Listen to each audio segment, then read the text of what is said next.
Shalom. Bapak Ibu diberkati Tuhan pagi hari ini. Haleluya. Sangat bersukacita di hadirat Tuhan. Setiap pujian yang kita naikkan telah membangun semangat kita, membangkitkan semangat kita bahwa sungguh kita punya Tuhan yang luar biasa. Yang sepakat katakan amin. Masalah itu biasa, masalah itu ada kadaluarsanya, ya. Jadi kalau hari-hari ini sepertinya perjalanan kehidupan kita, sebab hidup ini diumpamakan seperti sebuah perjalanan.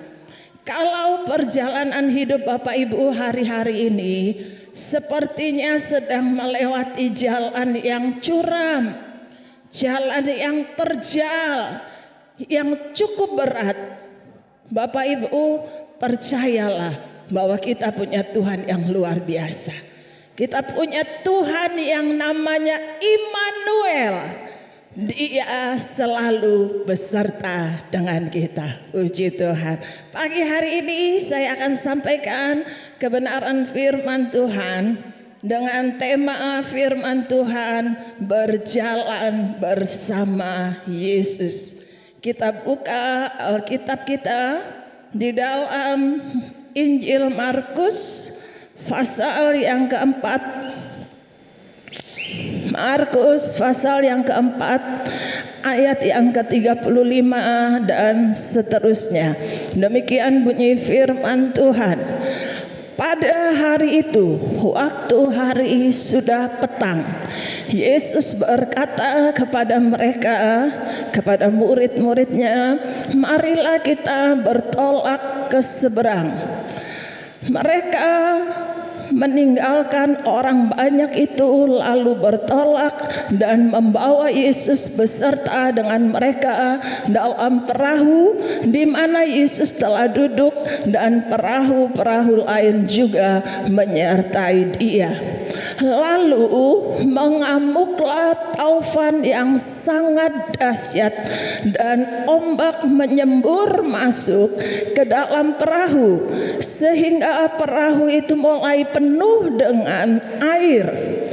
Pada waktu itu Yesus sedang tidur di buritan di sebuah tilam. Maka murid-muridnya membangunkan dia dan berkata kepadanya, "Guru, engkau tidak peduli kalau kita binasa?"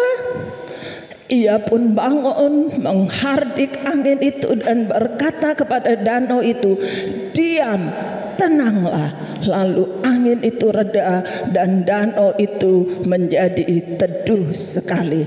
Lalu ia berkata kepada mereka, "Mengapa kamu begitu takut? Mengapa kamu tidak percaya?"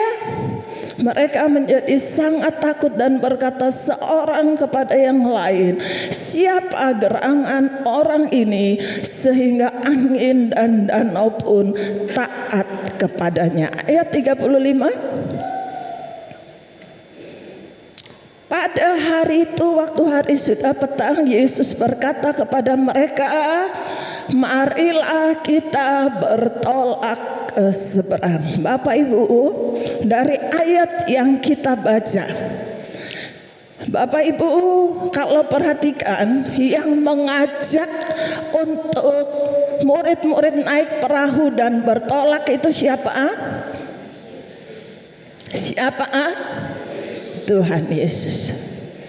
Yang ajak murid-murid untuk menolakkan perahunya untuk menyeberangi danau itu adalah Tuhan Yesus, bukan maunya murid-murid. Tetapi Bapak Ibu yang dikasihi oleh Tuhan, ketika murid-murid mengikuti apa yang dikatakan oleh Tuhan Yesus, apakah perjalanan mereka lancar? Mereka mengalami situasi yang sangat genting. Di tengah laut saat itu terjadilah di ayat yang ke-37. Di ayat yang ke-37, lalu mengamuklah taufan yang sangat dahsyat dan ombak menyembur masuk ke dalam perahu sehingga perahu itu mulai penuh dengan air. Bapak Ibu, kalau kita mengikuti perintahnya Tuhan, saya mau bertanya kepada jemaat Tuhan, apakah otomatis perjalanan kita akan mulus aman? Halo? Kalau kita ngikuti perintahnya Tuhan, kalau kita ngikuti apa maunya Tuhan, apakah otomatis perjalanan kita aman dan mulus? Belum tentu. Tidak. Bapak Ibu yang dikasih oleh Tuhan, hal ini menjadi titik serang daripada iblis. Kenapa sering kali iblis berkata, membisikkan kepada kita, ngapain berjalan bersama dengan Tuhan? Ngapain habiskan waktumu untuk setia kepada Tuhan? Ternyata loh, engkau tetap menghadapi masalah. Ternyata loh, perjalananmu nggak mulus. Masih ada dihadapkan dengan tantangan, rintangan, masalah. Di sini menjadi titik serang daripada iblis, Bapak Ibu. Kita harus hati-hati. Seringkali iblis berkata, terus mana bedanya dengan orang dunia? Mana bedanya? Kita anak Tuhan sama orang-orang yang gak kenal Tuhan sama.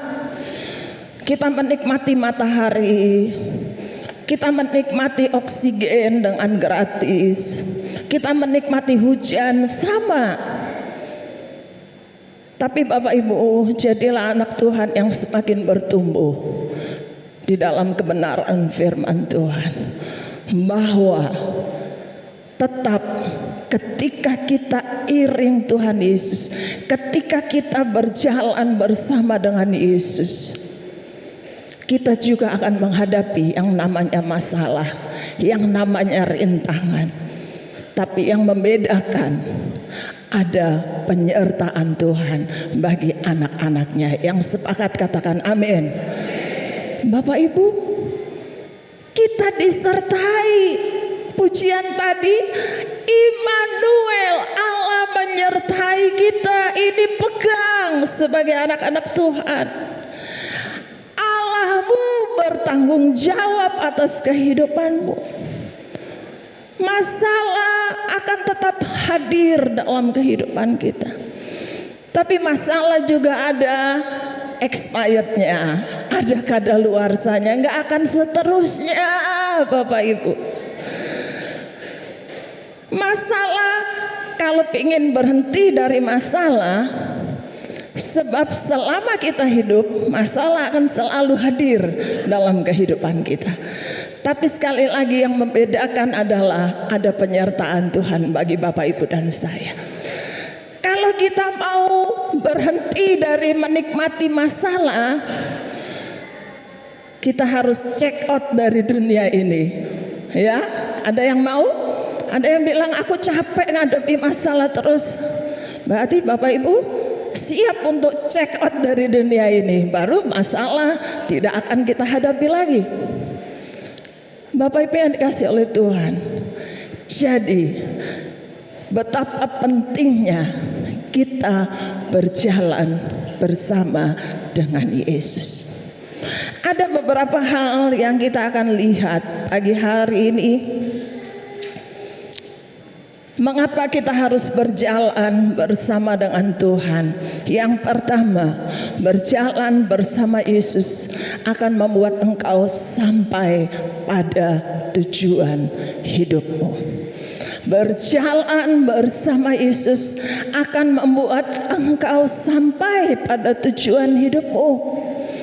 Tujuan hidup manusia saya bagi menjadi dua bagian besar saja.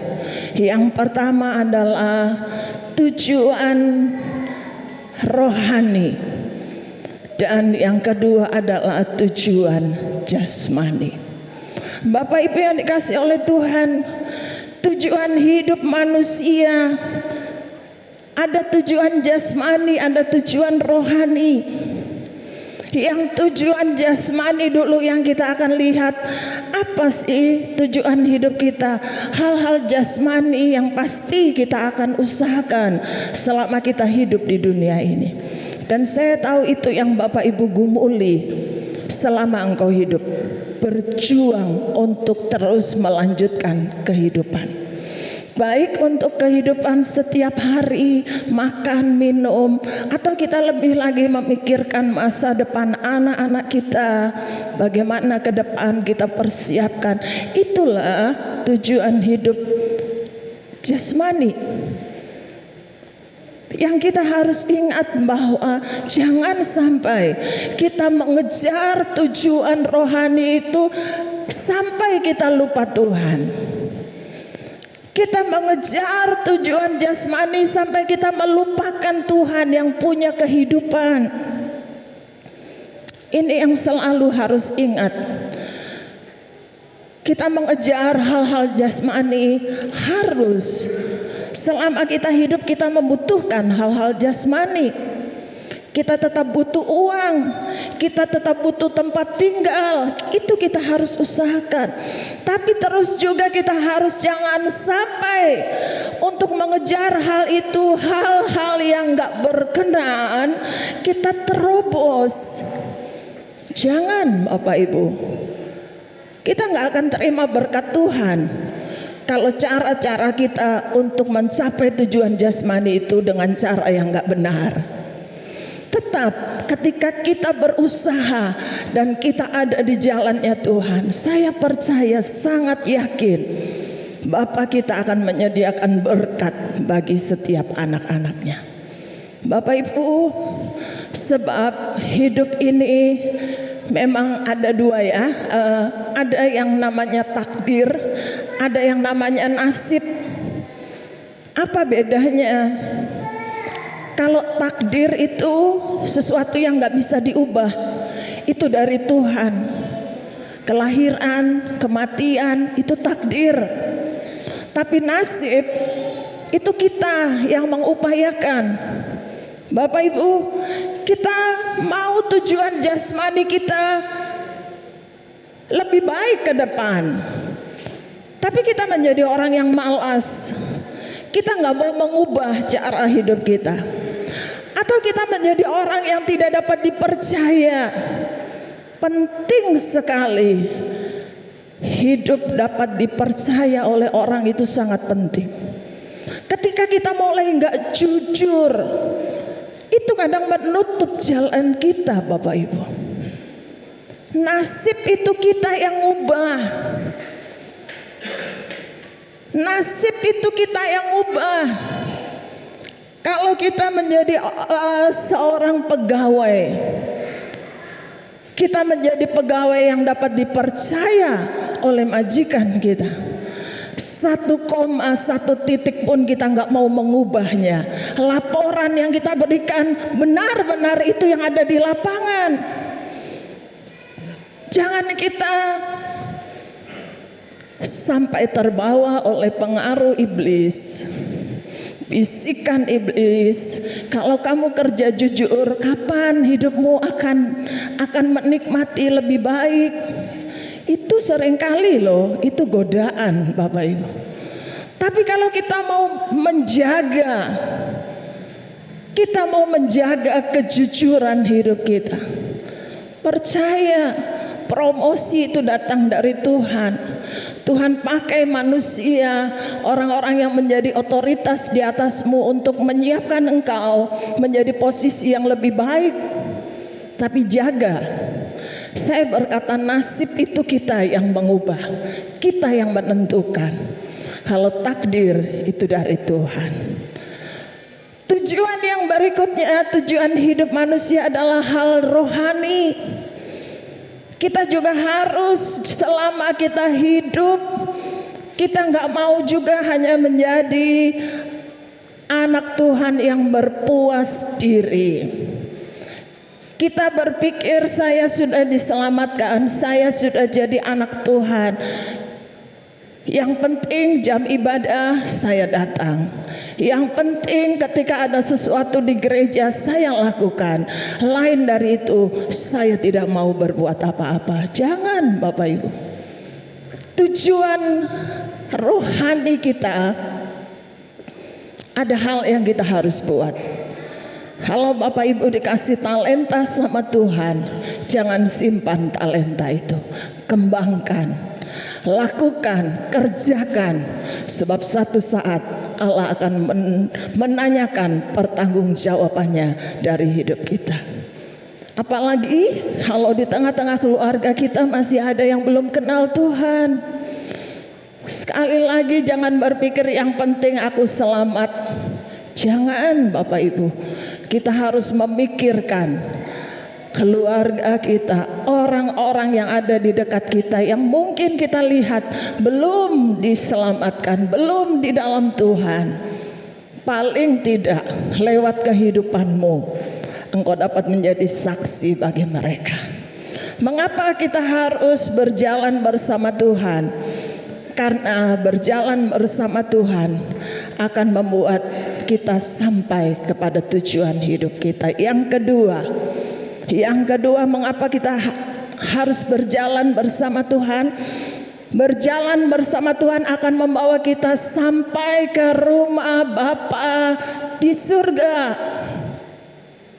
Bapak Ibu, kita harus sadar bahwa dunia ini hanya tempat kita sementara. Senang-senangnya kita tinggal di dunia ini karena kita sudah punya fasilitas, segalanya ada. Atau kita begitu terpesona dengan keadaan dunia ini, kita dapat mengeruk apapun yang ada di dunia ini. Usahamu lancar, setiap hari selalu engkau menikmati berkat-berkat Tuhan. Tapi ingat bahwa hidup kita di dunia ini tetap ada batasnya. Ada satu tempat tujuan akhir dari setiap perjalanan hidup kita, yaitu rumah Bapa di surga. Karena itu kita harus terus berjalan bersama dengan Tuhan. Kita buka ayatnya, Yohanes 14 ayat yang ke-6. Kata Yesus kepadanya, "Akulah jalan dan kebenaran dan hidup. Tidak ada seorang pun yang datang kepada Bapa kalau tidak melalui aku. Akulah jalan dan kebenaran dan hidup." Tuhan Yesus berkata, jalannya untuk ke rumah Bapa itu harus dengan percaya kepada nama Yesus. Karena itu saya berkata, kenapa kita harus selalu berjalan bersama dengan Yesus? Karena itulah satu-satunya jalan untuk membawa kita menuju ke rumah Bapa di surga. Rumah yang kekal, itu tujuan kita. Di sana tidak ada air mata, di sana tidak ada penderitaan, di sana tidak ada sakit penyakit. Di sana hanya tempat untuk kita selalu menyembah, memuji, memuliakan Tuhan. Itu tujuan kita sampai ke sana. Yang ketiga, mengapa kita harus berjalan bersama dengan Yesus? Yang ketiga, kita akan mendapat keselamatan. Agama apapun di dunia ini, satu tujuannya untuk mencari atau mendapatkan keselamatan. Agama apapun mengajarkan untuk mencari keselamatan. Itu hanya lewat ini. Semua agama mengajarkan masing-masing kepercayaannya. Tetapi kita sebagai anak-anak Tuhan Yesus, kita tahu di dalam Kisah Rasul 4 ayat yang ke-12, dan keselamatan Tidak ada di dalam siapapun juga selain di dalam Dia. Sebab di bawah kolong langit ini tidak ada nama lain yang diberikan kepada manusia yang olehnya kita dapat diselamatkan. Kenapa kita harus berjalan bersama dengan Yesus? Karena dengan berjalan bersama dengan Yesus, kita akan menerima keselamatan kekal. Kita akan menerima keselamatan yang kekal yang akan membawa kita untuk kita sampai di rumah Bapa di surga. Puji Tuhan. Kita akan lanjut yang keempat. Kenapa kita harus berjalan bersama dengan Yesus? Berjalan bersama Yesus memberi rasa tenang dan rasa aman. Bapak Ibu, ada pujian yang girang-girang, jalan bersama dengan Yesus manis, selalu manis. Wow, memang kalau kita sungguh-sungguh tahu kita itu berjalan dengan siapa, kita akan merasakan bahwa perjalanan hidup kita itu sungguh-sungguh menyenangkan bersama dengan Tuhan. Mazmur 62 ayat yang kedua. Mazmur 62 hanya ayat di atasnya. Hanya dekat Allah saja aku tenang, daripadanya lah keselamatanku. Ya, hanya dekat Allah saja aku tenang, daripadanya lah keselamatanku. Hanya Dialah gunung batuku dan keselamatanku, kota bentengku, aku tidak akan goyah. Pasal 23 Mazmur ayat yang keempat. Mazmur 23 ayat yang keempat. Sekalipun aku berjalan dalam lembah kekelaman, aku tidak takut bahaya, sebab Engkau besertaku, gadamu dan tongkatmu itulah yang menghibur aku. Mengapa kita harus berjalan bersama Yesus? Karena berjalan bersama Yesus akan memberikan rasa tenang dan rasa aman, Bapak Ibu. Sekalipun saya berkata badai itu selalu ada, tapi ketika kita tahu kita berjalan dengan Tuhan, kita akan merasakan ketenangan. Badainya di sekeliling kita ini ngamuk. Wow, luar biasa dahsyat. Tapi kalau kita tahu, sekali lagi kalau kita tahu kita berjalan bersama dengan Tuhan Yesus yang luar biasa, kita akan tetap diberikan rasa tenang. Haleluya. Puji Tuhan, Bapak Ibu. Hidup ini pasti ada badainya, ya. Saya tulis, hidup ini pasti ada badainya. Tapi kalau kita tahu kita berjalan bersama Yesus, kita jangan fokus sama badainya, Bapak Ibu. Kalau kita fokus sama masalahnya, sama badainya, kita akan menjadi takut. Bahkan masalah badai itu akan menutupi mata iman kita bahwa kita punya Tuhan yang luar biasa. Murid-murid tadi yang ada di perahu itu, ketika mereka mulai mengalami badai, angin tofan, airnya nyembur masuk ke perahu. Ditulis air mulai masuk ke perahu. Saya membayangkan ketika saya baca ini, bisa aja perahu itu sudah mulai mau tenggelam, Bapak Ibu. Karena di tengah badai tofan yang mengamuk, kemudian air ombak masuk ke dalam perahu. Jelaslah murid-murid panik.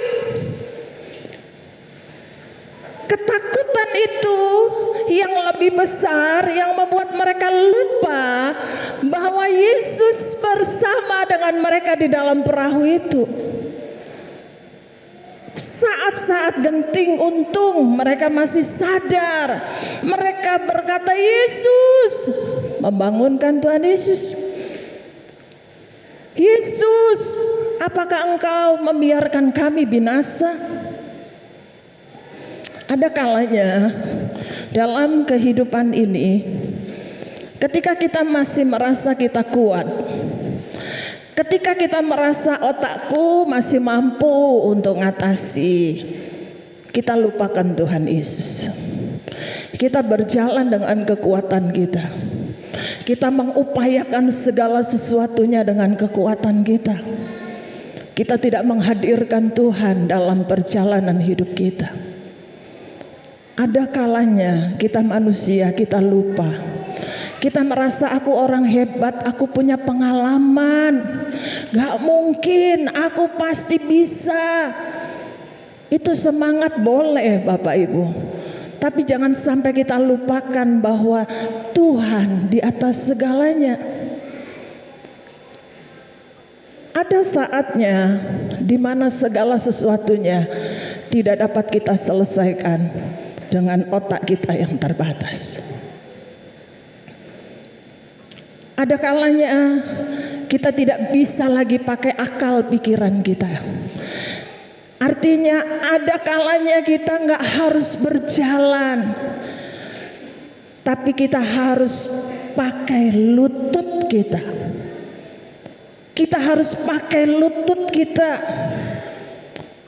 Artinya apa? Doamu. Doa itu adalah hubungan kita dengan Allah. Penyampaian permohonan kita dengan Allah. Bisa juga doa itu tandanya kita berserah kepada Tuhan. Kita mengangkat tangan di hadapan Tuhan. Kita percaya bahwa Dia Tuhan yang sanggup. Aku tidak ada apa-apanya. Bapak Ibu yang dikasihi oleh Tuhan, kalau kita tahu kita berjalan dengan siapa, kita pasti akan diberikan ketenangan. Tetap ada rasa aman di dalam hidup kita. Yang kita harus takutkan adalah kalau kita berjalan tanpa disertai oleh Tuhan. Sekali lagi, tanpa penyertaan Tuhan, kita akan dibuat menjadi gelisah, stres. Jalani hidup ini semakin hari semakin berat Bapak Ibu. Kalau kita jalan hanya dengan akal pikiran, kekuatan kita, kita capek, kita stres. Tapi kalau engkau sekali lagi, engkau harus mengenal sungguh-sungguh siapa Tuhanmu itu. Engkau harus tahu Tuhanku hebat, Tuhanku luar biasa. Kadang-kadang kita harus menengok ke belakang untuk kita mengingat bahwa kita nggak pernah berjalan sendiri Bapak Ibu. Ada banyak pertolongan Tuhan dalam perjalanan hidup kita. Tahun 2024 tinggal beberapa hari kita akan lewati. Kita akan mengakhiri tahun ini. Apakah hari-hari, bulan-bulan kemarin kita sudah berjalan bersama dengan Tuhan? Kalau kita lebih banyak takutnya, kalau kita lebih banyak khawatirnya, koreksi Bapak Ibu, koreksi hidupmu. Jangan-jangan hari-hari yang engkau jalani itu engkau gak bersama dengan Tuhan Yesus. Engkau merasanya bersama dengan Tuhan. Tapi saya berkata, kalau kita tahu kita berjalan bersama dengan Tuhan, pasti rasa takut itu manusiawi, tapi kita tidak tetap tinggal di dalam ketakutan itu. Kita akan dimampukan, kita akan disertai sampai kita melihat kemenangan dari Tuhan. Haleluya. Yang terakhir, mengapa kita harus berjalan bersama dengan Yesus? Karena Yesus menjadi jawaban atas pergumulan dan beban hidupmu. Kenapa kita harus berjalan bersama dengan Yesus? Karena Yesus menjadi jawaban atas pergumulan dan beban hidupmu. Inti dari perikop ini, angin ribut diredakan, intinya ada di ayat yang ke-39 ini. Coba tampilkan lagi Markus 4 ayat 39. Ia pun bangun, Yesus bangun, menghardik angin itu dan berkata kepada danau itu, diam, tenanglah. Lalu angin itu reda dan danau itu menjadi teduh sekali. Bapak Ibu, situasi yang sangat bertolak belakang. Di ayat yang ke-37, taufan ngamuk, mereka hampir binasa. Tapi di ayat yang ke-39, Yesus hadir dan Yesus menenangkan badai itu. Bapak Ibu, hanya Tuhan Yesus yang sanggup mengubah keadaan saudara. Hanya Tuhan Yesus yang sanggup mengubah situasi sulitmu. Sekali lagi, hanya Yesus yang menjadi jawaban dalam setiap pergumulan kita. Bapak Ibu yang dikasihi oleh Tuhan, ada situasi-situasi tertentu di mana kita merasa, Tuhan, saya rasanya nggak mampu Tuhan. Tapi ketika Engkau datang memanggil namanya, Engkau berseru kepada Tuhanmu, Dia akan segera hadir dan memberi pertolongan. Bapak Ibu yang dikasihi oleh Tuhan, sedikit saya bersaksi. Dalam perjalanan kehidupan kami hamba Tuhan itu selalu dididik, ditempa. Dalam segala situasi kita tetap tenang, kita tetap percaya, kita tetap yakin bahwa Tuhan selalu bersama kita. Tuhan gak pernah terlelap, Tuhan gak pernah tertidur. Sebagai hamba Tuhan, kami dididik, ada saatnya kami dalam keadaan ada saatnya memang kurang diizinkan semua itu. Kalau kita selalu ada dalam keadaan nyaman, kita akan lupa, kita akan menikmati kenyamanan itu sampai kita lupa. Itu manusiawi, hamba Tuhan pun kadang-kadang bisa seperti itu. Makanya saya katakan ada saatnya Tuhan izinkan memang kita ada pada situasi di mana sangat-sangat berat. Bapak Ibu, saya saksikan sedikit, dan ini mungkin menjadi kesaksian juga untuk Bapak Gembala, karena saya belum bercerita kepada beliau. Karena memang saya berpikir demikian, saya tidak akan membebani pikirannya supaya dia fokus di pelayanan. Ada banyak hal yang dia harus kerjakan di tengah pelayanan, sehingga untuk hal-hal jasmani itu saya handle Bapak Ibu. Dan awal bulan kemarin sempat ada pada situasi di mana saya harus mentransfer sejumlah uang untuk hal yang memang itu setiap bulan harus dilakukan Bapak Ibu, supaya anak tidak kepikiran, dia bisa sekolah dengan baik. Tapi saat itu ketika saya dalam perjalanan saya akan mentransfer, saya lihat saldo saya kurang, untuk membayar itu saja kurang Bapak Ibu. Saya nggak mau cerita, saya hanya tetap Tuhan, saya tahu Engkau Tuhan sanggup mengadakannya. Selang beberapa jam Bapak Ibu, padahal saya sudah berpikir bagaimana saya akan menghadiri sebuah acara ini. Maksud saya selesaikan supaya saya mengikuti acara itu, saya nggak kepikiran. Dan selang beberapa jam Bapak Ibu, WA masuk, ada berkat bugem saya kirimkan. Aduh, saya berkata, Tuhan, Engkau itu sungguh tidak tertidur Tuhan. Sehingga dari berkat itu saya langsung kirim, saudaraku. Saya nggak mau ketanggungan karena memang itu harus. Dan dari hal itu saya sudah saksikan di kaum wanita. Saya tidak dapat menahan air mata. Saya berkata, dahsyat Tuhanku. Tuhan itu nggak pernah meninggalkan kita anak-anaknya, Bapak Ibu. Apapun yang menjadi keperluan kita, masalah kita, kadang-kadang orang lain nggak perlu tahu. Kadang-kadang kita langsung sama yang punya hidup, yang punya langit bumi dan seisinya ini. Kita langsung, dia 24 jam ada bagi saudara dan saya. Dia ada dan mendengar setiap seruan kita. Bapak Ibu, berjalan bersama dengan Yesus, Dia akan menjadi jawaban atas setiap pergumulanmu, setiap beban hidupmu. Sekali lagi, jangan pernah lelah, jangan patah semangatmu berjalan dengan Tuhan. Ada titik serang daripada iblis. Jangan buka celah itu. Ketika engkau menghadapi masalah, di situ kalau engkau nggak kuat, iblis akan nyerang. Ayo wis, tinggalkan Tuhan, ngapain?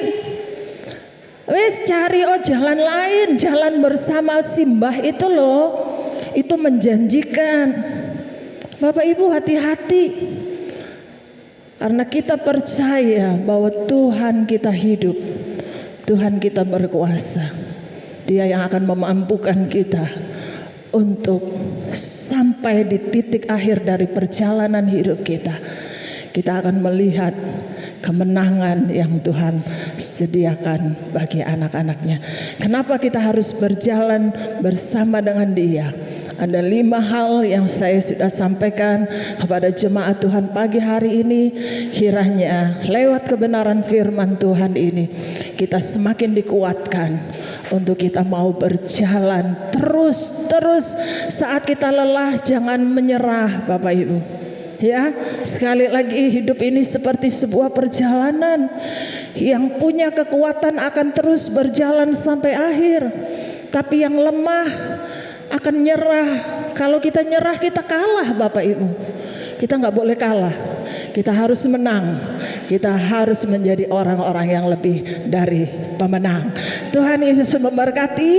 Kita akan bersyukur untuk firman Tuhan yang kita dengar pagi hari ini. Sebuah pujian.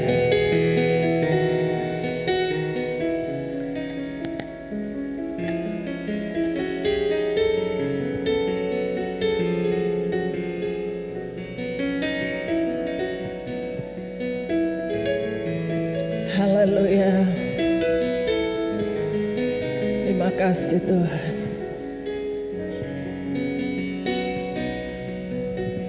Kita sambil belajar pujian ini. Di setiap musim hidupku selalu kulihat setiamu, melewati badai yang besar. Tanganmu menjaga langkahku di dalam setiap keadaan. Engkau mendengar seruanku.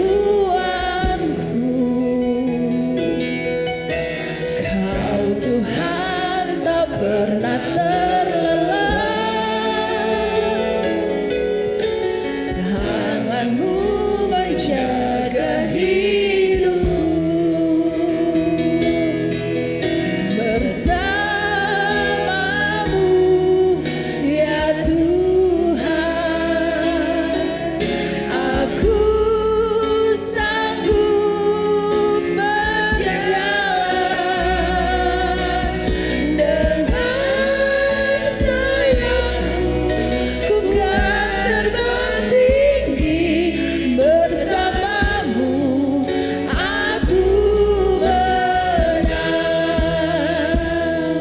Sama-sama kita nyanyikan pujian ini. Di setiap musim hidupku selalu kulihat setiamu, selalu kulihat setiamu,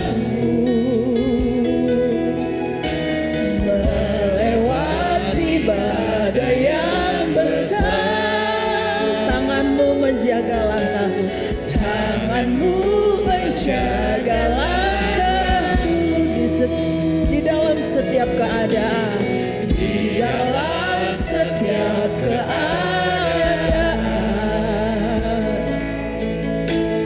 Engkau mendengar seruanku,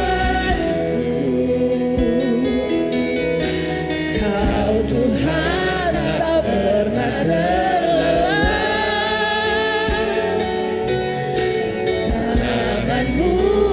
jaga hidupku, bersamamu, bersamamu ya Tuhan.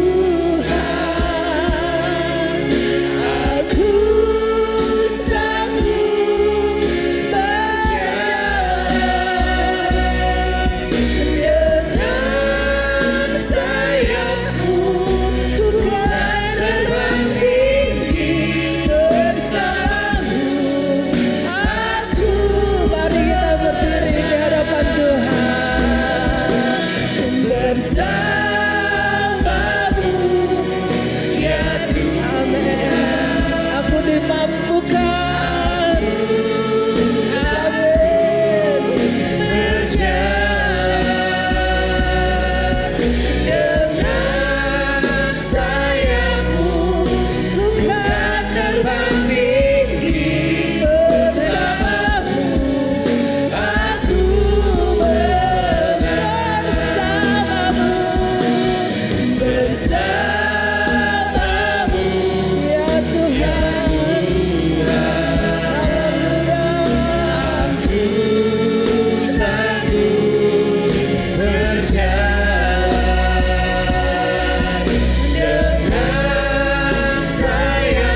Terpujilah namamu Tuhan.